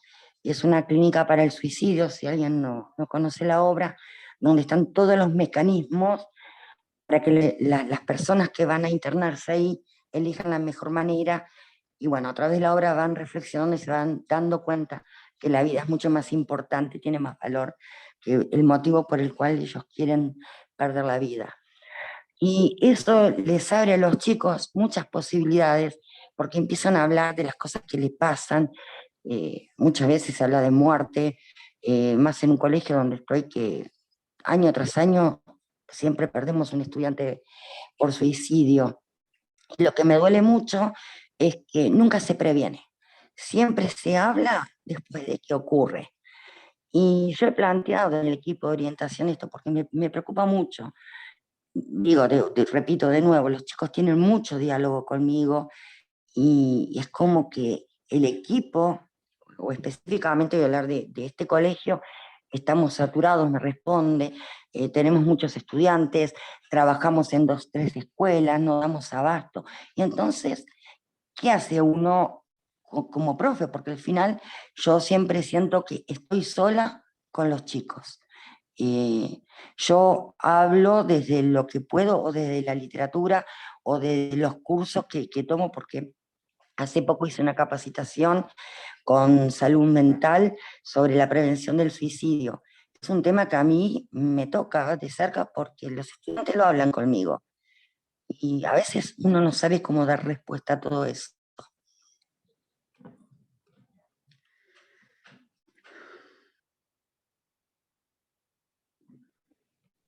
Está silenciado, Rafa, estás con el micrófono apagado. Perdón. Quería conversar a propósito del aporte de Débora en torno a la pregunta respecto a si es posible prevenir el suicidio. Creo que la exposición de Diana dejó claro que podíamos reunir capacidades de lectura fina, de detalles, de indicios, de circunstancias en las que la mirada adulta capta los inicios de una capacidad autodestructiva. Por eso no debemos asociar respecto a los sobrevivientes ninguna culpa respecto al suicidio adolescente, sino, y este taller lo intenta desde diferentes lugares y con mucho cuidado y tal vez pisando con la punta de los pies los temas, intenta dar cuenta de que hay muchos jóvenes que, como decía, se consideran invisibles y en muchos casos no saben dónde está su hogar. Una pregunta que hiere y muchas veces no está verbalizada por ellos, y por eso el trabajo de Milagros de externalizar las voces internas de los jóvenes en la escritura es tan importante. El hecho de que un joven no identifique dónde está su hogar, dónde está su base segura, digamos, crea el contexto del pasaje al acto, muchas veces sin mediaciones previsibles. La cesión a una pulsión instantánea está en el orden de lo posible en esos casos. De allí la importancia que tiene esa reedificación de las problemáticas adolescentes en el contexto de las amistades de pares, en las relaciones entre familia y escuela, entre familia y las asociaciones y clubes locales, en fin. Todo esto se ha acelerado con la pandemia. Los temas de salud mental adolescente se han transformado en una problemática generalizada que nos invita a procurar crear un conocimiento colectivo, social y comunitario que permita encontrar calidad en los vínculos intergeneracionales para eliminar la posibilidad cierta de salir. Ustedes saben que la palabra egresar en español tiene esa doble, ambigua y terrible significación, que por un lado es la de cumplimentar un ciclo de estudios, y por el otro lado es el de salir de la vida. Se dice egresar en español de ese modo. Y entonces en esa ambigüedad está el hecho de la invitación a generar un proyecto de desarrollo personal, de autorrealización, o egresar de un modo violento, de un modo autodestructivo. Me parece que en esa ambigüedad en que el español tiene para designar esa doble significación de egreso, está el valor agregado que la escuela le añade a la autorrealización, al desarrollo de las potencialidades individuales, a la personalización de los aprendizajes, en fin. Me gustaría, por favor, si hay comentarios, manitos amarillas que quieran depositarse para tener una ampliación de nuestros comentarios, por favor. Sí, Milagros. Quería decir algo con respecto a lo que hablaba la docente esta, que es tan importante, que es algo que nos pasa a nosotros en los colegios y nos vemos, la reticencia de algunos docentes a nuestra charla. De hecho, hemos tenido algún que otro muy directo, así directamente decirlo, o decirle a los alumnos después de que nosotros terminamos nuestra charla y ese docente acompaña a sus alumnos al aula. Nos ha tocado que algún docente les diga, no le hagan caso a esta mujer, si no pudo salvar a su hijo, ¿qué tiene que venir a hablarles a ustedes? ¿Qué se viene a hacer ahora? Eso nos pasa mucho. Entonces, una de las ideas que tengo por ahí para este año es poder llegar a hacer una charla justamente para profesores, para esos docentes que están a cargo de esos alumnos, que uno va y trata de que ellos puedan poner en palabra lo que les pasa, y ellos, nos ha pasado que echen por tierra y sacar todo ese odio o esa cosa que tienen, lo sacan ahí adelante de los alumnos. Eso nos ha pasado, de tener que parar con una charla y decir, el que no esté acá de acuerdo en estar en este lugar se puede retirar, porque el docente es el que está incómodo y el que genera cosas negativas. Entonces el problema es el adulto. El problema que nosotros tenemos en los colegios, que nos ha pasado con los profesores, con la gente que está a cargo de esos alumnos. Entonces también hay que poner la mirada sobre esto, y esto de que no todos se quieren comprometer. A muchos no les gusta que vayamos a dar esa charla al colegio, porque después hay que escuchar a esos jóvenes, porque yo voy y les digo, hablen, digan, no se callen, exprésense. Entonces, bueno, es ir y llevarles algo de que los chicos después se van a expresar, como yo les pido que se expresen. Y yo sé que no es solo el colegio el lugar en la sociedad donde los chicos se tienen que expresar, porque viven en una casa, porque asisten a un club. Yo siempre digo lo mismo, cuando alguien se suicida, no es solo el problema de la familia, sino de toda la sociedad, porque esa persona asistía a un colegio, asistía a un club de fútbol o de lo que sea, de natación. Entonces es un problema de todos, y que todos tenemos que ser empáticos, porque nos puede pasar a cualquiera. no distingue razas de color, ni si tienes dinero o no tenés dinero, pero lamentablemente es algo que se ve mucho en los colegios, la falta de empatía de los profesores, y el hecho de que, claro, después viene el chico y le cuenta lo que le pasa y qué hacemos con eso, algo hay que hacer. Entonces eso nos pasa con frecuencia.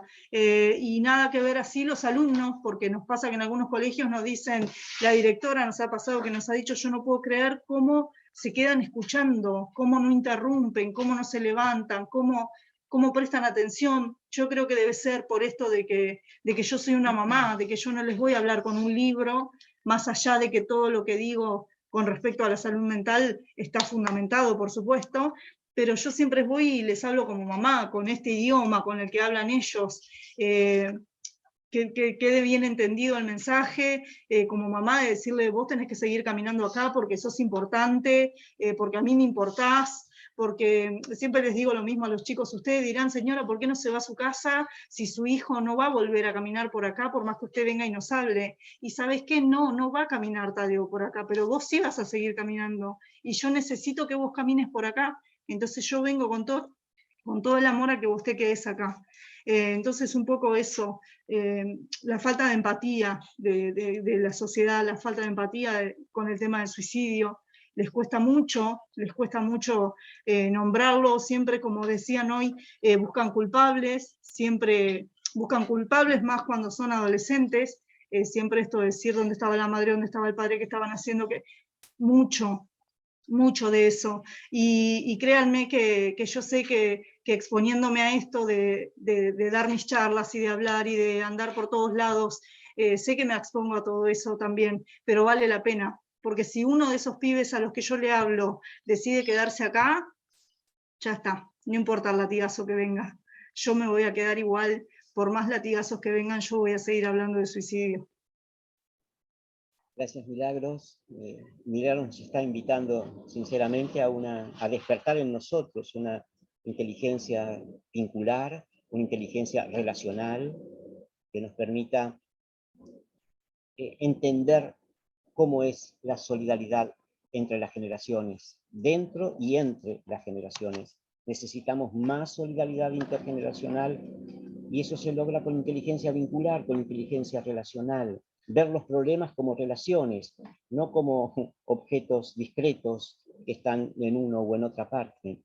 Me gustaría, si fueras tan amable, Norberto, escucharte respecto a las cosas que aquí hemos dialogado en el encuentro de hoy. Si fueras tan amable, por favor.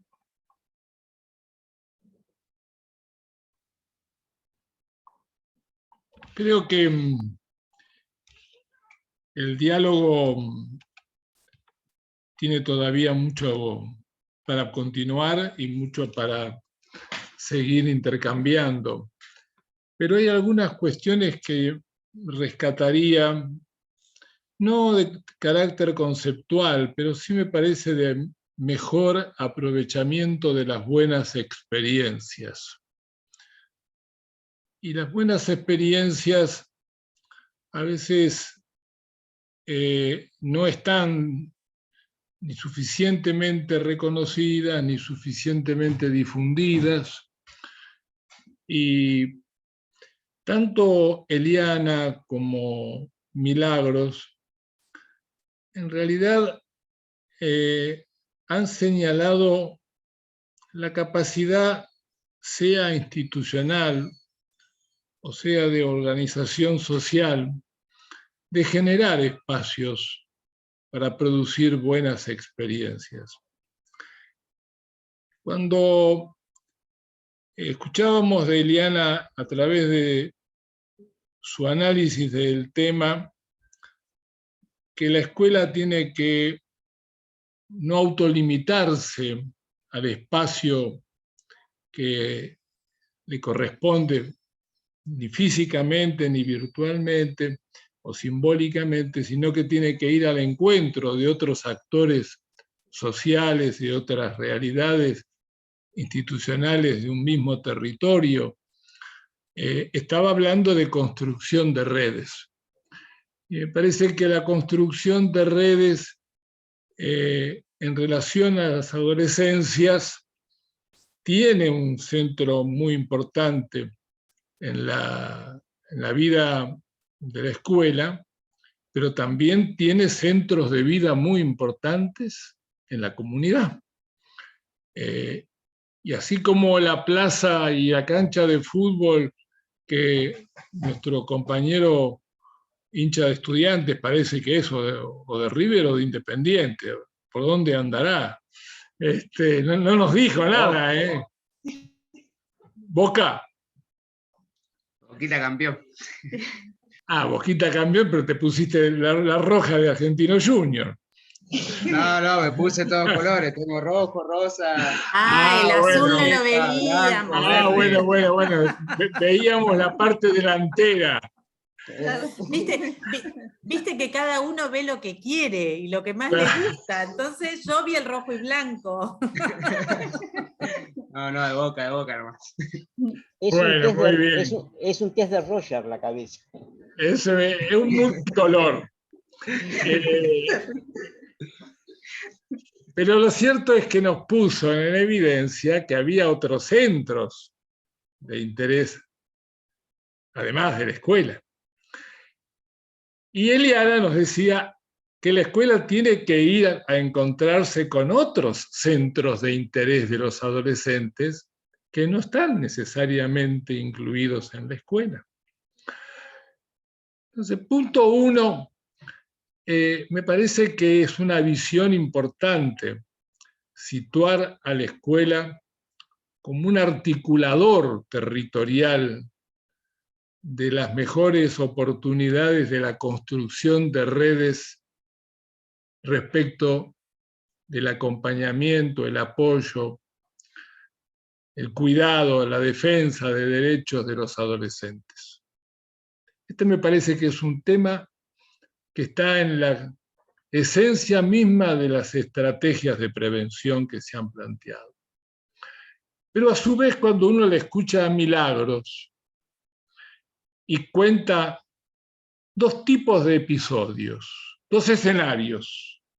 Uno en la Plaza Libertad, convocando por las redes sociales a los que quieran contar su preocupación, su conflicto con la vida cotidiana, su conflicto en la vida familiar, su situación de desasosiego, su desconcierto, que concurran a la plaza, que no hace falta sacar un número.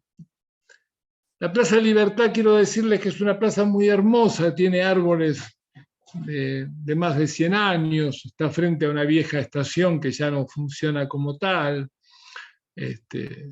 Bueno, quiero decirles, es una hermosa plaza de pueblo, y todos los pueblos tienen plazas, y todas las plazas tienen jóvenes, y todos los jóvenes tienden a juntarse, y a veces se conectan con otros jóvenes, porque el campeonato de fútbol los atrae, o porque hacen otra de las actividades que a mi generación le resultaría complicado a intentarla hacer arriba de una patineta.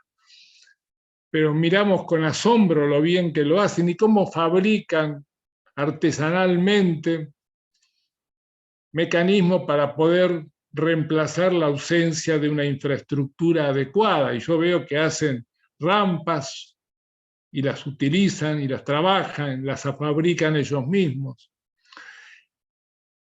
Pero también contó otros escenarios, escenarios que en la escuela tienen por momentos buena receptividad de parte de docentes que advierten la necesidad de hablar de estos temas, y otras veces se encuentran con colegas que tal vez por distintas razones reaccionan con temor, con duda, que el mensaje los sorprende, como también ha sorprendido que esta sea en toda la semana la sala más concurrida de los 5 días. Y cuando pusimos este tema, mis queridos colegas me dijeron si no habíamos ido demasiado lejos con el planteo. Y lo decían con la mejor onda. Si no habríamos ido demasiado lejos planteando este tema. Tal vez estamos frente también a la necesidad de encontrar mayores niveles de articulación. A mí me parece que cuando Eliana nos presentó en su estrategia la necesidad de construcción de redes, le estaba diciendo a Milagros y a los jóvenes de TADES, conectemos nuestras respectivas capacidades, establezcamos, respetando las autonomías de las modalidades de unos y otros, establezcamos estrategias que puedan potenciar a unos y a otros. Seguramente que hay muchísimos colegas en las áreas de psicología comunitaria y pedagogía social que pueden hacer enormes aportes en el campo que estamos trabajando. Cuando Eliana invitaba a sus colegas a ingresar en el debate, es porque tiene conocimiento de que hay colegas que están cerca del tema y están estudiando el tema y están conectándose con el tema. Y por lo tanto también reconociendo que hay colegas en las escuelas, como Milagros lo mencionaba, que por sorpresa, por temor, por una dificultad informativa, prefieren descalificar la presencia, el mensaje. Con lo cual quiero decir, uno de los aspectos de esta jornada era poner en palabras las situaciones que están con muy bajo nivel de comunicación, pero también crear condiciones favorables para ampliar y multiplicar los mecanismos de articulación desde las políticas públicas que representa en este caso la compañera Eliana, con las iniciativas comunitarias que en este caso representa la institución, la organización TADES.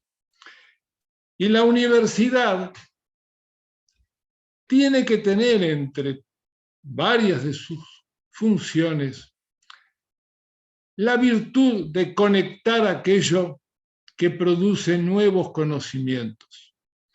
Y hay campos que el nuevo conocimiento no se construye con solo literatura, se construye con recuperación de buenas experiencias, se construye con la conexión con el territorio y con la vida cotidiana, en la diversidad de escenarios sociales, algunos más activos que otros.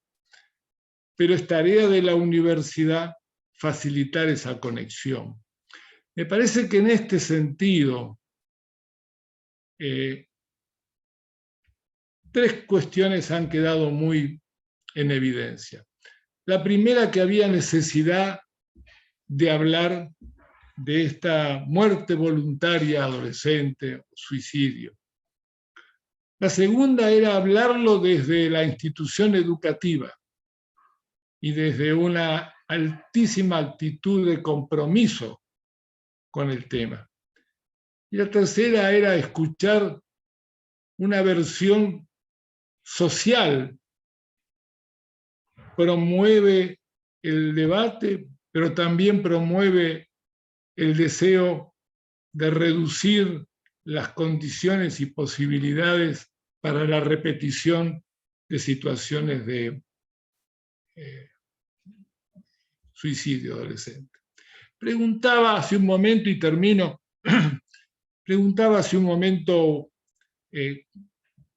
creo que era una de las compañeras que nos está ayudando, si hay estadísticas. Cecilia, Norberto. ¿Quién? Cecilia. Ah, Cecilia era, ahí está.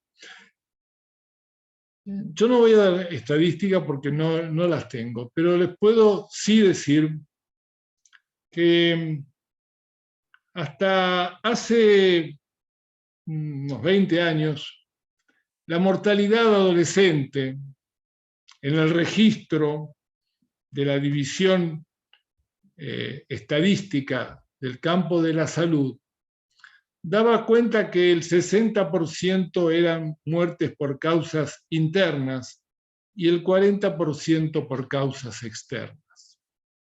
Es decir, el predominio de causas de mortalidad generalmente por enfermedades o bien hereditarias o bien adquiridas de distintas características. Y las causas externas, que eran el 40%, a predominio de situaciones de accidentes de tránsito. Hoy la realidad es que se invirtió esa condición estadística. El 60% es por causas, 64% en la provincia de Buenos Aires, el 64% de mortalidad adolescente es por causas externas y menos del 40% por causas internas. Y no es solo porque ha mejorado la capacidad de atención de la salud médica, es porque aumentaron las causas en número y en proporción, que tienen una característica. Las causas externas son siempre prevenibles y siempre son violentas. Y tienen tres manifestaciones principales. Son aquellas que ocurren por accidentes viales, son las que ocurren por homicidios y son las que ocurren por suicidios. En el último periodo, la característica es que la evolución de este 64% ha ido a predominio de mortalidad por causas externas, tanto por homicidio como suicidio. Por lo tanto, esta es una realidad en la cual nos hemos detenido en el día de hoy para pensarla en profundidad, para hacerlo como lo debe hacer el espacio que convoca a la universidad, escuchando la diversidad de voces, no pretendiendo una conclusión unívoca, pero sí generando un espacio de intercambio donde desde distintos niveles de responsabilidad podamos pensar justamente como lo plantea el segundo título convocante de esta jornada, que son las estrategias precisamente de prevención. Estamos concluyendo en el tiempo. Decirles de mi parte, va a cerrar ahora Rafael, que estamos muy reconocidos a Eliana por su participación y su equipo que nos ha estado acompañando, que la universidad va a seguir acompañando toda iniciativa que se asuma desde la dirección que ella tiene la gran responsabilidad de conducir en la provincia de Buenos Aires. Muy agradecidos a Milagros, al equipo de jóvenes de TADES, que la universidad los va a seguir invitando y acompañando para que ustedes sientan también este acompañamiento y pedirles a unos y a otros que se junten más, que se encuentren con más frecuencia, que busquen potenciar sus respectivas modalidades, características, incumbencias, y que la universidad va a estar preparada para apoyar en esa dirección. Y a todos los que han asistido, casi 80 personas, creo que es el espacio más importante que ha tenido esta semana, agradecerles sinceramente este acompañamiento y por mi parte los encuentro en cualquier momento y lo invito a Rafael a hacer el cierre de la jornada. Bueno, muchísimas gracias, Norberto. No me queda más que, bueno, agradecer infinitamente la participación de Eliana, su voz, la claridad conceptual con que nos ha regalado su intervención. Infinitas gracias a Milagros, y muy especialmente a Valentina González, a Isaac Zamudio, por su palabra adolescente profunda, valiente y llena de futuro, ¿no? Llena de futuro, palabras llenas de futuro. Hicimos en esta reunión darle un lugar al sufrimiento de los adolescentes. ¿Qué lugar ocupa en nuestras vidas ese sufrimiento? Ese sufrimiento que tiene etapas, tiene momentos, tiene diferentes circunstancias, y poner el foco, la atención, la claridad consciente para mirar ese sufrimiento, simbolizarlo y trascenderlo. Les agradezco profundamente a todos los que nos han acompañado, silenciosa o verbalmente, y los esperamos en cualquier momento en la universidad, en la especialización que dirige el doctor Norberto Liski, y un saludo cordial y fraternal para todos y todas. Nos encontramos en cualquier momento. Gracias. Gracias. Chao, Eliana. Chao, Tadeo. Chao.